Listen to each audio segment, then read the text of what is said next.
Oruç tutan hamı bu videonu sona qədər və diqqətlə izləsin. Çünki orucu nə pozur? Orucluqda nəyi doğru, nəyi səhv edirik? Orucluqla bağlı doğru bilinən yanlışlar nələrdir? Bir sözlə oruc haqqında ən çox verilən 10 sualın gerçək cavabını bir videoda öyrənəcəksiniz. Videonu izlədikdən sonra sualınız yaranarsa, rəydə qeyd edin, cavablandıraq. Növbəti 10 sualın cavabını qaçırmamaq üçün kanala abunə olub, videonu bəyənib paylaşın. 1. Qüsursuz halda sahur etmək olarmı? Ən doğrusu qüsursuz halda sahur edib oruca başlamamaqdır. Amma əgər insan qüsursuz halda sahur edibsə, onun orucu keçərlidir. Sadəcə ilk fürsətdə qüsul almaq mütləqdir. 2. İynə vurulması orucu pozurmu? Əvvəlcə onu deyək ki, xəstə insanlara oruç tutmamaq icazəsi var və sonradan qəza edə bilərlər. İynələrə gəlincə, vitaminli və qidalandırıcı olmayan iynələr orucu pozmur.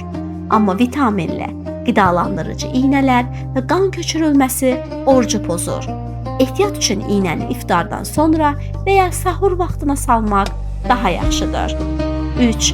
Bəlğəmi udmaq orucu pozurmu?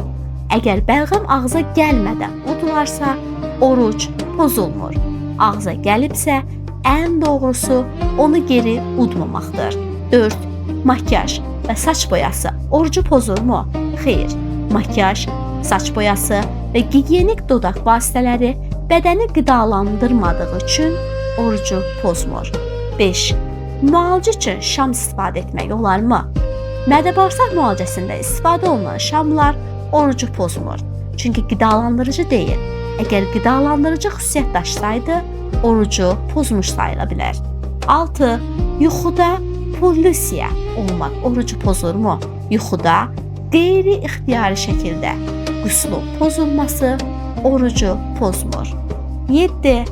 Ətir vurmaq olarmı? Bəli, ətir qoxusu bədəni qidalandırmadığı üçün orucu pozmur. 8. Göz damcısı orucu pozurmu? Xeyr, göz damcısı orucu pozmur. Çünki damlanın miqdarı çox azdır və onun böyük hissəsi ya çöl axır, ya da soğurulur. Qidalandırıcı sayılmadığı üçün oruca təsir etmir. 9. Qan analizi və ya qan aldırmaq orucu pozurmu? Xeyr, qan analizi və qan aldırmaq orucu pozmur. Amma insanı zəiflədə biləcəyi üçün bunu iftardan sonraya saxlamaq daha məqsədə uyğundur. 10. Ağız spreyi istifadə etmək olarmı? Qayda budur. Ağız və burundan mədəyə çatan qidalandırıcı şeylər orucu pozur.